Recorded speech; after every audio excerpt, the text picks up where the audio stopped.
ایک بات یہ کہنا چاہتا ہوں کہ تقریب کا صرف ایک کمپوننٹ ادھورا رہ گیا ہے کہ میں نے نام لے کر آپ سارے لوگوں کو خوش آمدید نے کہا. بڑی بڑی معتبر اور مقتدر شخصیات جو ہیں وہ یہاں پر تشریف فرما ہیں. میں مجموعی طور پر آپ سب کو ویلکم کہتا ہوں. اگر میں نام گنوانا شروع ہو گیا تو میں بھی اس تطویل کے زمرے میں آ جاؤں گا اور مجھ پہ بھی کوئی جو ہے وہ ٹائم کی جو ہے وہ حد جو ہے وہ جاری ہو جائے گی. آپ سب کو، تمام اسٹوڈنٹس کو اور تمام دانشوروں کو، تمام پروفیسر کو، کلچر سے متعلق لوگ جو ہیں وہ، صحافت سے متعلق جو لوگ ہیں، بزنس سے متعلق جو لوگ ہیں، جو خواتین بیٹھی ہیں، اور سب کو جو ہے وہ خوش آمدید کہتا ہوں. اور ایک بڑی یادگار اور سادہ اور پروکار تقریب میں آپ تشریف فرما ہوئے. یہ آپ سارے لوگوں کی سعادت ہے اور اس سعادت پہ آپ کو مبارکباد دیتا ہوں. نام کا بڑا اثر ہوتا ہے بندے کی شخصیت پر. ایک شخص ہے جس کا نام ظفر ہے اور وہ واقعی ظفر مند ہے، کامیاب ہے. صرف ظفر نہیں ہے، وہ اس کے نام کے ساتھ بختاوری بھی لگا ہوا ہے، اور وہ بخت والا بھی ہے، نصیبوں والا بھی ہے. جس میدان میں پہنچے اس دھرتی کے لیے، اس سرزمین کے لیے باعث فخر ثابت ہوئے. آپ سابق صدر جو ہے اسلام آباد چیمبر آف کامرس ہیں اور یونائٹڈ بزنس گروپ کے سیکرٹری جنرل ہیں. آپ کالم نگار ہیں اور جو ہے وہ آپ مصنف ہیں اور صحافی ہیں. اور سب سے بڑھ کر یہ ہے کہ ڈی واٹسن گروپ جو ہے وہ جو اعتماد کا نام ہے، اور جس کی دوائی جو ہے وہ لوگ کہتے ہیں کہ یہ جیلی نہیں ہو سکتی، اور لوگ بڑے فخر سے وہاں سے جو ہے وہ ادویات خریدتے ہیں. میں بڑی عزت اور احترام کے ساتھ ملتمس ہوں جناب ظفر بختاری صاحب کی خدمت ہے کہ وہ تشریف لائیں آج کی اس تقریب کے شرکاء سے خطاب کریں. بسم اللہ الرحمن الرحیم. صاحب صدر، خواتین و حضرات، میرا پوتا عرب بختاوری آج کل اپنے اسکول کے طلباء کے ساتھ آکسفورڈ یونیورسٹی کے 1 ماہ کے مطالعاتی دورے پر گیا ہوا ہے، اور میں اس کی تربیت پر خصوصی توجہ دیتا ہوں. اور اس کو میں نے 3 باتیں کہی ہیں. بیٹا، آپ کی انگریزی اچھی ہونی چاہیے، آپ کی اردو اچھی ہونی چاہیے، and you should have the knowledge of history. آج جب جنرل قیوم صاحب کی ان 3 کتابوں پر میں بات کرتا ہوں تو آپ یہ دیکھیے کہ جنرل قیوم صاحب جتنا اچھا اردو لکھتے ہیں، جتنی اچھی انگریزی لکھتے ہیں، اس کے ساتھ ساتھ he has the knowledge of history. اور ان کی جو کتاب ہے learning from the history, he is conscious of the history. تو ایک لیڈر کے لیے جو بنیادی خصوصیات اس ملک کے اندر، اس خداداد ارض خداداد پاکستان کے اندر ہونی چاہیے کہ اردو انسان کا رشتہ اس کی دھرتی کے ساتھ جوڑتی ہے، انگریزی اس کی فارن پالیسی کے لیے، انٹرنیشنل انٹریکشن کے لیے اس کی مددگار ثابت ہوتی ہے اور اس کی پرسنالٹی کو شائن کرتی ہے. اسی طرح سے جو نالج آف ہسٹری ہے وہ اس کی شخصیت کے اندر ڈیپتھ پیدا کرتا ہے. تو جب میں جنرل عبد القیوم صاحب کو دیکھتا ہوں تو مجھے یہ تینوں باتیں جو میں اپنے پوتے کے اندر دیکھنا چاہتا ہوں وہ تو آلریڈی ان کے اندر موجود ہے. اور آج کی ان کی یہ تینوں کتابیں جو ہیں اس سے ان کی شخصیت کے یہ پہلو بہترین طور پر اور بہت اچھے طریقے سے اجاگر ہو رہی ہیں.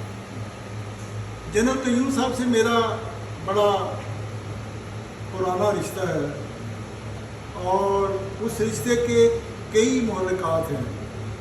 سب سے پہلی بات تو یہ ہے کہ میں افواج پاکستان کو اپنا آئیڈیل سمجھتا ہوں، اور اس کی بنیادی وجہ یہ ہے کہ میرا خمیر اس مٹی سے ہے، چکوال کی مٹی سے ہے، اور یہ شہیدوں اور غازیوں کی سرزمین ہے.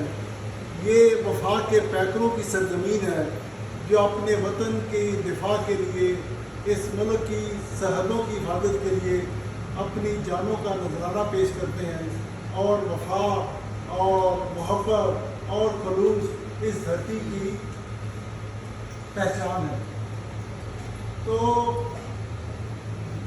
یہ جو پہلو ہے عسکری حوالے سے اور جہاں میں دیکھتا ہوں کہ افواج پاکستان کے کچھ جنرل جو ہوتے ہیں وہ اس حوالے سے تو بڑے قابل احترام بھی ہوتے ہیں، لیکن کہیں کہیں ان کے اندر عوامی پہلو نہیں ہوتا، ان کی سوچ کے اندر وہ عوامی رنگ نہیں ہوتا، عوامی ڈھنگ نہیں ہوتا، عوامی میل جول نہیں ہوتا۔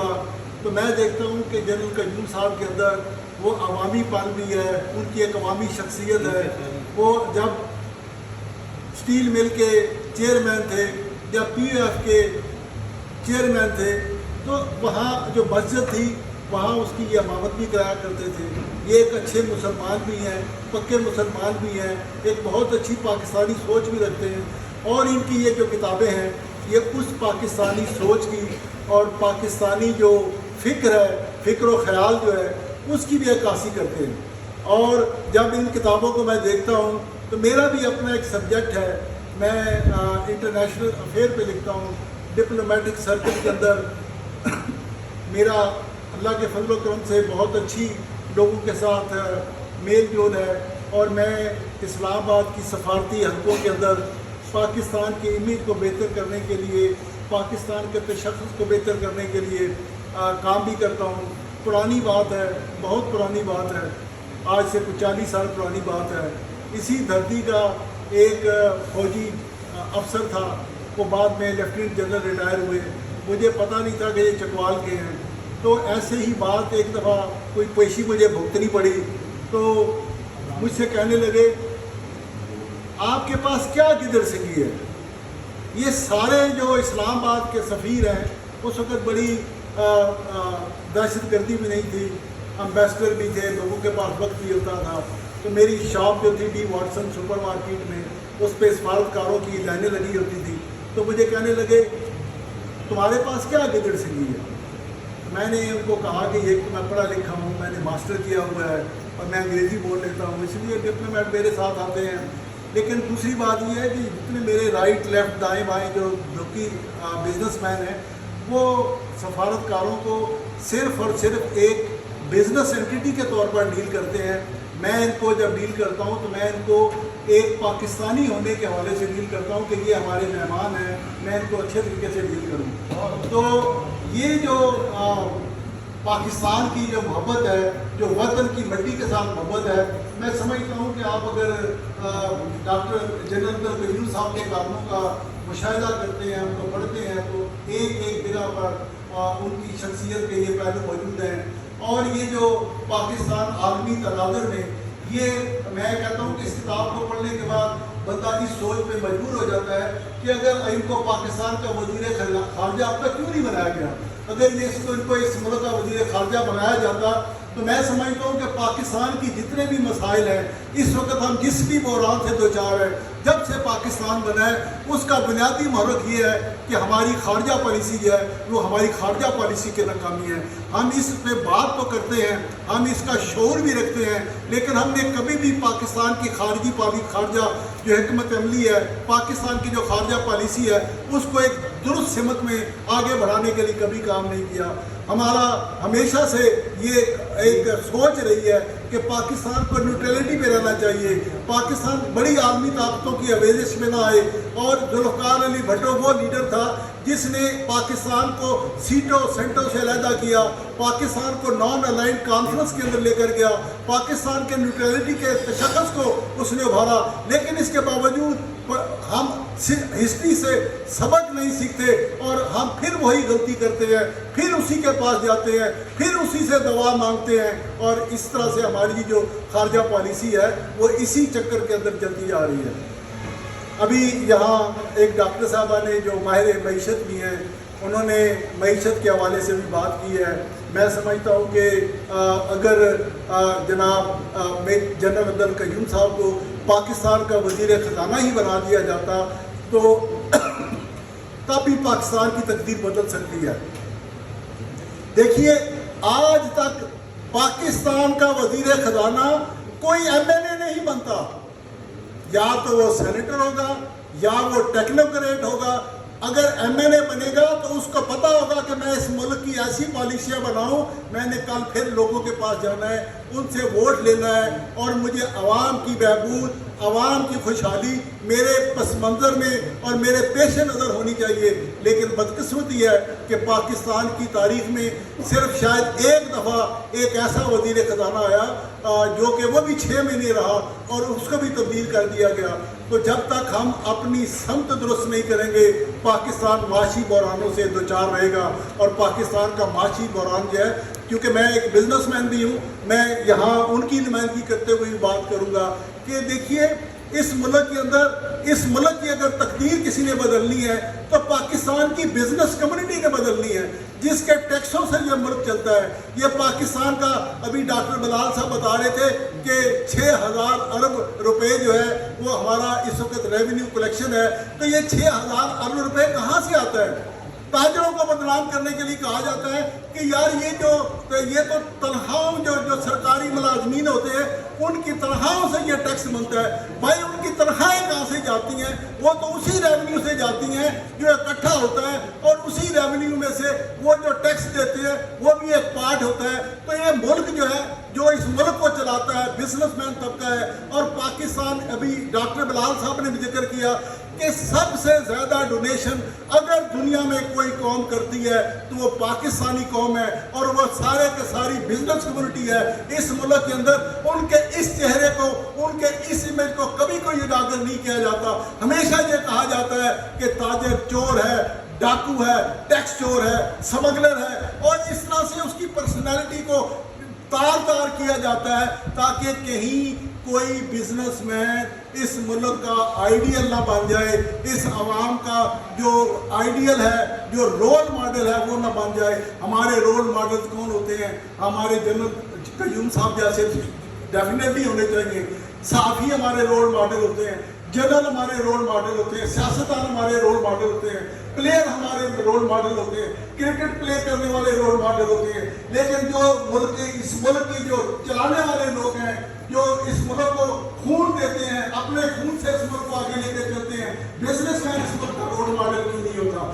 تو میں باتیں بہت کر سکتا ہوں، لیکن ایک دو باتیں مزید کر کے معیشت کے حوالے سے آپ سے جا سکوں گا کہ جب 2002 میں پاکستان کا ٹوٹل ریونیو کلیکشن 400 ارب روپے تھا، تو اس وقت بھی پاکستان کی حالت بہت بری تھی۔ کہتے ہیں نا کہ تاجر ٹیکس نہیں دیتا۔ 2012 میں یہ 400 ارب سے بڑھ کے 2000 ارب روپے ہوا 2012 میں، پھر بھی پاکستان کی معاشی حالت یہی ہے۔ ابھی ہم نے بہت بڑا ریونیو کلیکشن کیا ہے، ریکارڈ توڑ دیے ہیں، 6000 ارب روپے کا ریونیو کلیکشن کیا ہے، لیکن پھر اس وقت بھی پاکستان کی حالت پہلے سے بد سے بدتر ہوتی جا رہی ہے۔ آپ جتنا مرضی ریونیو کلیکشن بڑھا لے، یہ پاکستان کی تقدیر کبھی نہیں بدلے گی۔ یہ فلسفہ جو آپ کو دیا جاتا ہے کہ ریونیو بڑھاؤ، اس سے ملک ترقی کرے گا، یہ بالکل معیشت کا، میں سمجھتا ہوں کہ جس کو ابجد بھی معیشت کی آتی ہے، وہ یہ کیا فلسفہ ہے؟ ہم ریونیو بڑھاتے جا رہے ہیں، ملک بدحالی کی طرف جاتا جا رہا ہے۔ آج بھی جب 6000 ارب روپے کی بات آتی ہے تو اس میں سے 4000 ارب روپیہ جو ہے وہ ہماری ڈیٹ سروسنگ میں، قرضے کے سود میں، قرضہ اپنی جگہ موجود ہے، اس کی جو سود ہے اس کی قسط میں 4000 روپیہ جائے گا، اور اس کے بعد جو ہمارے دفاعی اخراجات ہیں ان کو اگر لگایا جائے تو باقی بچتا کیا ہے؟ کرپشن کہاں ہوتی ہے؟ کرپشن کے لیے فنڈ کتنا ہے اس ملک کے اندر، جس میں ہم کہتے ہیں وہ فلانا سیاستدان لوٹ کر کھا گیا، فلانا لوٹ گیا، فلانا لوٹ گیا۔ بھائی ہے کیا؟ جو بجٹ اکٹھا ہوتا ہے اس کا بہت چھوٹا حصہ 600 ارب یا 700 ارب روپیہ ٹوٹل پاکستان کی اکانومی کا جو ڈیولپمنٹ پہ خرچ ہوتا ہے یا لوگوں کی تنخواہوں پہ ختم ہوتا ہے۔ جو لوٹنے والے ہیں ان کی طرف تو کوئی دیکھتا نہیں ہے۔ عوام کو جو لوٹنے والے ہیں ان کی طرف کوئی بات نہیں کرتا کہ عوام کو کون لوٹ رہا ہے۔ سرکاری افسر ہیں جو عوام کو لوٹتے ہیں، ان کی کوئی بات نہیں کرتا۔ یہ سلسلہ کب رکے گا؟ اس ملک کی یکجہتی، اس ملک کی سالمیت افواج پاکستان کے ساتھ ساتھ اگر کسی پر ہے تو وہ ملک کی وہ سیاسی جماعتیں ہیں جو چاروں صوبوں کے اندر موجود ہیں، وہ سیاسی جماعتیں ہیں جو کسی فرقے کی بنیاد پر نہیں ہیں، وہ سیاسی جماعتیں ہیں جو کسی لسانی فیکٹر کی بنیاد پر نہیں ہے. MQM یا ANP یا بلوچ نیشنلسٹ یہ پاکستان کی سالمیت کی نمائندہ نہیں ہے. پاکستان کی سالمیت کی نمائندہ جماعتیں ہیں تو وہ PTI ہے, مسلم لیگ نون ہے, پیپل پارٹی ہے. تو ہمیں ان جماعتوں کو مضبوط کرنا ہے. اگر ہم ان جماعتوں کو کمزور کرتے ہیں کرپشن کے الزامات کی بنیاد پر تو یہ ملک کبھی مضبوط نہیں ہوگا. جب صدر ایوب خان آئے تو انہوں نے ایبڈو اس ملک کے اوپر جو تھا, ایبڈو کیا تھا, کرپٹ سیاستدانوں کو سیاست سے نکال دیا. وہ پہلا قدم تھا جو بنگلہ دیش کی قیام کی وجہ بنا. جب جنرل پرویز مشرف صاحب آئے تو میں ایک اسلام آباد کی ایک تقریر میں تھا, ایک جنرل صاحب مجھے ملے, میں ان کے سامنے جا کر کھڑا ہو گیا. میں نے کہا خدا کے لیے یہ بلوچستان میں احتساب کا کام نہ کریں. میری طرف یوں کر کے دیکھتے ہیں, وردی میں تھے, کہتے کیوں؟ میں کہا جی بلوچستان میں انہی لوگوں نے پچھلے کچھ عرصے میں 10 سالوں میں سیاست میں رہے ہیں جو پاکستان کی سیاست کرتے ہیں. اگر آپ نے احتساب کے نام پر ان کو بھی اس سسٹم سے آؤٹ کر دیا تو پاکستان کے خلاف جو قوتیں ہیں, جو ایسی منفی قوتیں ہیں, وہ آگے آئیں گی اور وہی پاکستان کو کمزور کریں گی. تو میں کہنے کو بہت کچھ باتیں کہہ سکتا ہوں. مجھے اس بات کا بھی ادراک ہے کہ جنرل قیوم صاحب نے بات کرنی ہے, آج کا دن ان کا دن ہے. لیکن آخر میں جاتے ہوئے J7 کو مبارکباد پیش کرتا ہوں کہ انہوں نے آج اس تقریب کا انعقاد کیا ہے. اور چکوال کے حوالے سے جب بات کرتا ہوں کہ چکوال کی جو جدید تاریخ ہے اس میں موٹر وے ایک اہم قدم تھا اس علاقے کی ترقی میں. موٹر وے سے چکوال کی تقدیر بدلنی شروع ہوئی. دوسرا قدم تھا جب چکوال کو ضلع بنایا گیا. تیسرا قدم تھا جو اس خاکسار کا بھی اس میں حصہ تھا کہ چکوال چیمبر آف کامرس کی بنیاد رکھی گئی. اور آج میں سمجھتا ہوں کہ G7 گروپ جو ہے یہ جس مال کی تعمیر کے لیے اور جس تجارتی سرگرمیوں کے آغاز کر رہا ہے یہاں سے, یہ بھی چکوال کے جدید تاریخ میں ایک اہم نقطہ ہے. اور جس طریقے سے یہ جیسے کہ خواجہ بابر سلیم صاحب نے کہا کہ یہ J7 گروپ جو ہے یہ یہاں پر ادبی ثقافتی سرگرمیوں کی سرپرستی بھی کر رہا ہے. لیکن میں سمجھتا ہوں کہ ایک اور قدم ہمیں آگے جانا ہے اور چکوال میں ایک صنعتی زون جو ہے اس کو بھی قائم کرنا ہے. اور انشاءاللہ تعالیٰ اس صنعتی زون کے قیام کے بعد چکوال جو ہے کیونکہ اس کی ایک اہم ترین جغرافیائی لوکیشن ہے موٹر وے کے اوپر اور یہ کیپٹل سے بھی قریب ہے, افغانستان سے بھی قریب ہے اور سب طرف سے جو سی پیک روٹ ہے اس کے اوپر بھی ہے. تو میں سمجھتا ہوں کہ چکوال کی تقدیر بدلنے کا ایک موقع جو ہے ہمیں ملنا چاہیے کہ ہم اس چکوال کے پیریفری میں ایک انڈسٹریل اسٹیٹ قائم کریں. میں خاص طور پر جتنے بھی مقررین نے یہاں پر تقاریر کی ہیں میں ان کی سب کی باتوں سے خاص طور پر ڈاکٹر بلال صاحب نے بہت تفصیل کے ساتھ جنرل قیوم صاحب کی, میں تو خود اپنے آپ کو جنرل قیوم صاحب پہ اپنی PhD سمجھتا ہوں.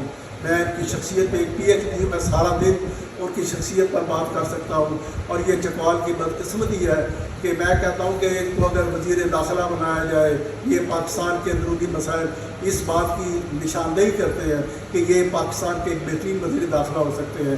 ان کی جو تحریریں ہیں یہ ثابت کرتی ہیں کہ یہ اس ملک کے بہترین وزیر اطلاعات ہو سکتے ہیں. ان کو میں نے جیسے کہا یہ وزیر خارجہ ہو سکتے ہیں, یہ پاکستان کے وزیر خزانہ ہو سکتے ہیں. اور آپ ان کو جہاں بھی بٹھا دیں میں سمجھتا ہوں کہ اس وقت پاکستان کی جو تباہی اور بربادی ہے اس کے اندر وہ اسٹیٹ اونڈ 85 آرگنائزیشن ہیں جو ہر سال 1000 کروڑ روپیہ جو ہے ہمارا غریب ملک جس کی ریونیو کلیکشن ٹوٹل 6000 ہے اس میں سے 1000 ارب روپیہ PIA ریلوے اور اس طرح کے 85 ادارے ہیں. اگر ہم ان کو پرائیویٹائز کر دیں تو پاکستان کی تقدیر جو ہے وہ بدلنی شروع ہو جائے. اور میں تو اکثر کالموں میں نے ذکر بھی کیا, لکھا بھی ہے کہ اگر یہ تمام ادارے جو ہیں اگر ریاض ملک کو مفت میں بھی دے دیے جائیں اور اس کو یہ کہا جائے کہ پاکستان کے قرضے 10 سال کے اندر اتار دو, یہ سارے ادارے تمہارے ہوں گے, تو یہ گھاٹے کا سودا نہیں ہے.